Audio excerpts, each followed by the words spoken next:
Hello guys, welcome to cinema మనిషి. ఈ వీడియోలో రవికుల రఘురామ మూవీ రివ్యూ ఏంటో చూసేద్దాం.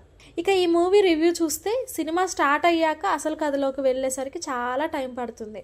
అయితే అందరూ కొత్త వారు కావడంతో రిఫ్రెషింగ్ అనిపించింది. కథ అక్కడే తిరుగుతున్న ఫీలింగ్ కలుగుతుంది. డైరెక్టర్ మంచి పాయింట్ తీసుకున్నా కూడా దాన్ని సరిగ్గా ప్రజెంట్ చేయలేకపోయాడు అనిపిస్తుంది. కొన్ని ట్విస్టులు ఊహించే విధంగా ఉన్నాయి, అయితే కొన్ని ట్విస్టులు మాత్రం ఆకట్టుకుంటాయి. క్లైమాక్స్ ఇంకొంచెం బాగా డీల్ చేసి ఉంటే బాగుండేది అనిపిస్తుంది. సినిమా స్టార్టింగ్ నుంచి డైరెక్టర్ కథలో ప్లాంటింగ్ చేసిన విషయాలు క్లైమాక్స్లో మంచి మెసేజ్గా చూపెట్టాడు. ఇక యాక్టర్స్ పర్ఫార్మెన్స్ విషయానికి వస్తే గౌతమ్ పాత్రలో గౌతమ్ వర్మ బాగానే చేశాడు. ఎక్స్ప్రెషన్స్ విషయంలో కొంచెం ఇబ్బంది పడ్డాడు. ఇక హీరోయిన్ క్యారెక్టర్ ఈ సినిమాకి మెయిన్. డిఫరెంట్ షేడ్స్లో బాగానే యాక్ట్ చేసింది.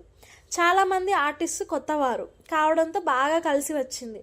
కొంతమంది ఎక్స్పీరియన్స్ ఆర్టిస్టులు ఉన్నవారు కథకు తగ్గట్టు యాక్ట్ చేశారు. ఇక మ్యూజిక్ డైరెక్టర్ సుకుమార్ పమ్మిస్ సాంగ్స్ ఓకే, బ్యాక్గ్రౌండ్ మ్యూజిక్ అక్కడక్కడ ఆకట్టుకుంది. కెమెరా వర్క్ సినిమాకి తగ్గట్టుగా ఉంటుంది.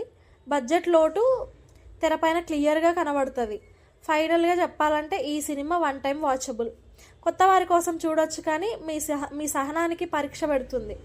Thank you guys. ఈ వీడియో కనుక మీకు నచ్చినట్టయితే లైక్, షేర్ అండ్ సబ్స్క్రైబ్.